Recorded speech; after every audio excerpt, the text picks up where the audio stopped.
বন্ধু নমস্কার। যতন খোলঙ্কা। নির্বাচন পশ্চিমবঙ্গে, ত্রিপুরায় আগ্রহ কেন? পশ্চিমবঙ্গের বিধানসভা নির্বাচন নিয়ে ত্রিপুরা রাজ্যের অলিতে গলিতে মানুষের মধ্যে তর্ক বিতর্ক কেন? মানুষ কেন প্রত্যেকটা দিন এইটা জানতে চাইছে যে পশ্চিমবঙ্গে কি পরিবর্তন হবে না প্রত্যাবর্তন হবে?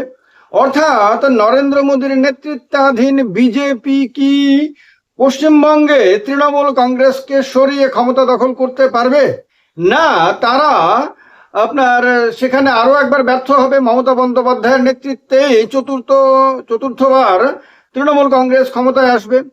এই আগ্রহ কিন্তু এমন না যে ত্রিপুরাতে শুধু তৃণমূল কংগ্রেসের সমর্থকদের মধ্যেই রয়েছে বা শুধু বিজেপির সমর্থকদের মধ্যেই রয়েছে, যেহেতু তারা সেখানে প্রধান প্রতিপক্ষ।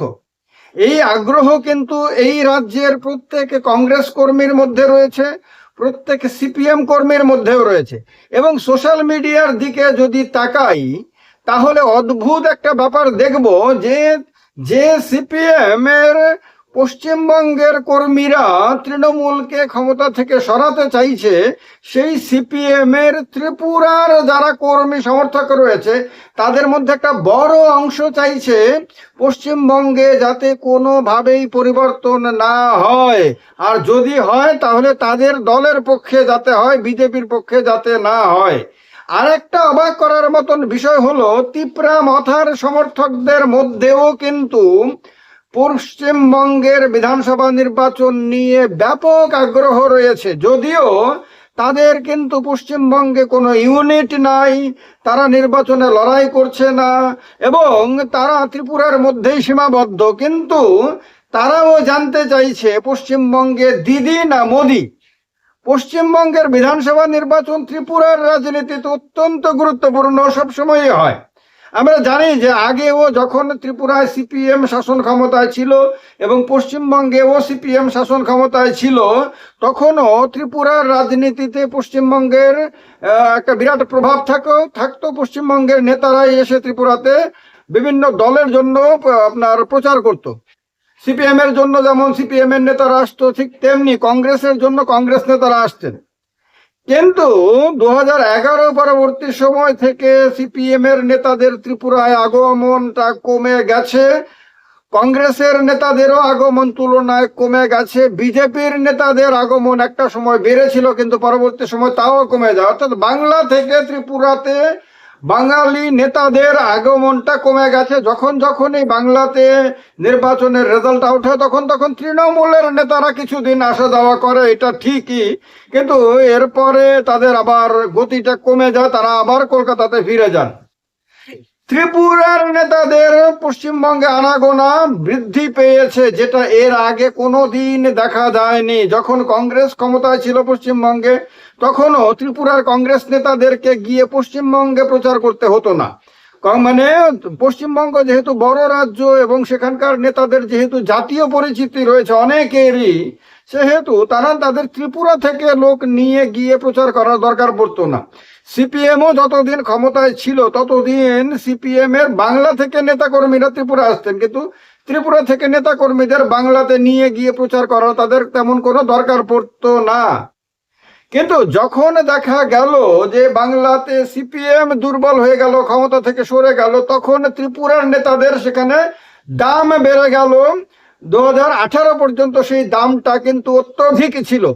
18 পরবর্তী সময়ে ত্রিপুরার নেতাদেরও বাংলাতে দাম কমে গেল, কিন্তু বিজেপির ত্রিপুরা নেতাদের একটা গুরুত্ব বেড়ে গেল। কেননা বিজেপি ত্রিপুরাতে ক্ষমতায় আছে, পশ্চিমবঙ্গে ক্ষমতায় আসতে পারেনি, তো তার কারণে দিল্লির নির্দেশে ত্রিপুরা থেকে লোকদেরকে বাংলাতে নিয়ে যায়, যদিও তাদেরকে বড় জনসভাতে তাদেরকে ভাষণ দেওয়ার সুযোগ দেওয়া হয় না। এটা খেয়াল করে দেখবেন, কলকাতাতে ব্রিগেড ময়দানে যখন সভা সমাবেশ হয় তখন সেখানে কিন্তু ত্রিপুরার বিজেপি নেতাদেরকে দেখা যায় না, তাদেরকে কিন্তু সেই মঞ্চ থেকে ভাষণ দেওয়ার সুযোগ দেওয়া হয় না। অথবা কোনো বড় সমাবেশ যেখানে প্রধানমন্ত্রী উপস্থিত থাকেন বা আপনার স্বরাষ্ট্রমন্ত্রী উপস্থিত থাকেন, সেখানে মঞ্চে তাদেরকে ভাষণ দেওয়ার তেমন কোনো সুযোগ দেওয়া হয় না, মঞ্চের মধ্যে তাদেরকে জায়গা পর্যন্ত দিতে দেখা যায় না। তাদেরকে সাধারণভাবে পাড়া স্তরে, মণ্ডল স্তরে তাদেরকে সংগঠনের কাজ দেখার জন্য তাদেরকে দেয়া হয়। অনেককে তো সেখানে গিয়ে আমাদের এই রাজ্যের রাজ্য কমিটির নেতা যারা পদাধিকারী, বড় বড় পদাধিকারী বা কোনো কমিটির কোনো কর্পোরেশনের চেয়ারম্যান, এমন লোকদেরকেও দেখা গেছে পশ্চিমবঙ্গের কোনো না কোনো গ্রামে গিয়ে 4-5 জন বিজেপির স্থানীয় নেতাকর্মীকে সঙ্গে নিয়ে বাড়ি বাড়ি মানে বিভিন্ন জায়গাতে গিয়ে পতাকা লাগাতে। তো তাদেরকে একটা লেভেলের পরে বেশি গুরুত্ব তাদেরকে দিয়ে কাজ দেয় না, এটা ঠিকই, কিন্তু তবুও তাদেরকে সেখানে নিয়ে যাওয়া হয়। এবার কথা হলো যে ত্রিপুরা রাজ্যের বিধানসভা নির্বাচন যেহেতু এখন 2 বছরের কম সময়ের ব্যবধানে অনুষ্ঠিত হবে, সেহেতু স্বাভাবিকভাবেই ত্রিপুরার মানুষ যারা পরিবর্তন চাইছে তারা মনে করছে যে বাংলাতে যদি পরিবর্তন না হয় এবং নরেন্দ্র মোদীকে যদি মমতা বন্দ্যোপাধ্যায় আরো একবার হারিয়ে দিতে পারেন, তাহলে তারা এখানকার মানুষকে বোঝাতে সক্ষম হবেন যে দেখো বিজেপিকে হারানো সম্ভব হয়।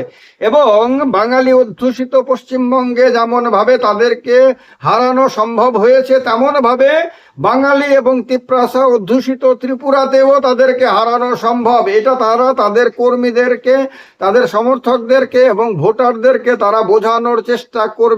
তার কারণে তারা মনে করছেন যে বাংলাতে দিদি থাকুন।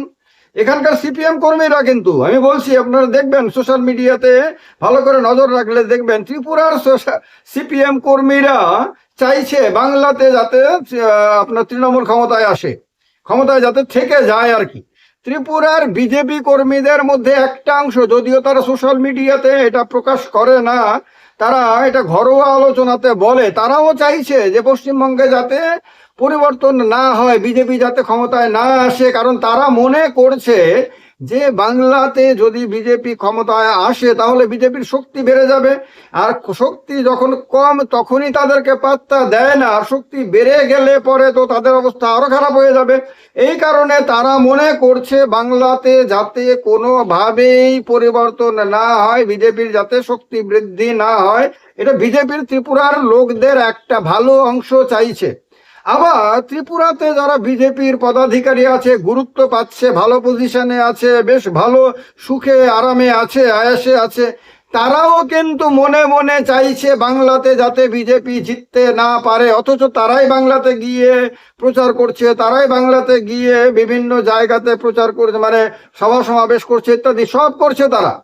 কিন্তু তারা মনে মনে চাইছে যে ত্রিপুরায় যেমন পরিবর্তন হয়েছে, বিজেপি ক্ষমতা এসেছে, তেমন ভাবে যাতে বাংলাতে না হয়। কারণ বাংলাতে যদি একবার বিজেপি ক্ষমতায় চলে আসে, এরপরে আর ত্রিপুরার কাউকে তারা ডাকবে না, এরপরে আর ত্রিপুরার বিজেপি নেতাদেরকে তারা পাত্তা দেবে না। তখন বাংলার বিজেপি নেতাদের গুরুত্ব দিল্লির কাছে এতটা বেড়ে যাবে যে দিল্লির নেতারা তখন বাংলা থেকে বিজেপি নেতাদেরকে ত্রিপুরায় পাঠাবেন, ত্রিপুরা থেকে আর তখন আর বাংলাতে পাঠাবেন না। এই কারণে তাদের যদি আপনি ঘরোয়াভাবে তাদের সঙ্গে কথা বলেন, তাহলে তাদের মুখ থেকে শুনতে পারবেন তারা তাদের মনের কথাটা তখন খুলে বলবে যে বাংলাতে পরিবর্তন হবে না, আমরা যাচ্ছি, প্রচার করছি, সবকিছুই করছি, ঠিকই আছে, কিন্তু বাংলাতে পরিবর্তনের সম্ভাবনা নাই। এবং অনেকের কাছে হয়তো তারা বলেও দেবেন এই কথা, যেমন আমি জানি এটা পার্টিকুলারলি, যে তারা তাদের মনের কথাটা কি তারা কি বলেন ঘরোয়া আলোচনাতে, এটা একেবারে সত্য কথা। এটা তারা বলেন যে ভাই বাংলাতে গেলে পরে এমনিতেই পাত্তা দেয় না। ত্রিপুরাতে শাসন ক্ষমতায় থাকা অবস্থাতে পর্যন্ত ত্রিপুরার নেতাদেরকে বাংলাতে মানে অত্যন্ত কম গুরুত্ব দেয়া হয়, আর সেখানে যদি বাংলাতে তারা ক্ষমতায় চলে আসে তাহলে তো যেটুকু সামান্য গুরুত্ব তাদেরকে দেয়া হয় সেইটা পর্যন্ত মাইনাস হয়ে যাবে। তো এই কারণে আলাদা আলাদা কারণে আলাদা আলাদা রাজনৈতিক দলের আলাদা আলাদা ভাগের লোকরা বাংলার রাজনীতি, বাংলার বিধানসভা নির্বাচনের কি হতে যাচ্ছে তা নিয়ে তারা তাদের মতন করে খবরাখবর রাখছেন, তারা তাদের মতন করে যোগাযোগ রাখছেন এবং বোঝার চেষ্টা করছেন।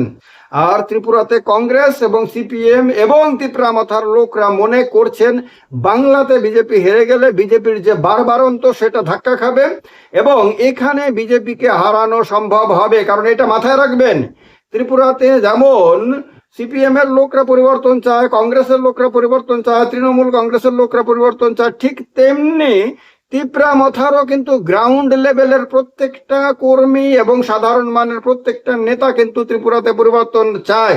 শুধু তিপ্রামথার সর্বোচ্চ স্তরের কয়েকজন নেতা অদৃশ্য এবং অজানা কোনো কারণে তারা বিজেপিকে সাপোর্ট করে চলেছে, কিন্তু তাদের দলের কর্মীরা কিন্তু বিজেপিকে সাপোর্ট করে না এবং তারা যে কোনো মূল্যে ত্রিপুরাতে পরিবর্তন চায়। এবং আগামী দিনে 2023-এর অভিজ্ঞতার পরিপ্রেক্ষিতে আগামী দিনে যদি তারা মানে যে সমস্ত কেন্দ্রের তিপ্রামথা জিতবে না বলে তাদের মনে হবে, সেই সমস্ত কেন্দ্রে যদি তারা পরিবর্তনের স্বার্থে ভোট দেয়, অবাক হওয়ার মতন কিন্তু কিছু থাকবে না।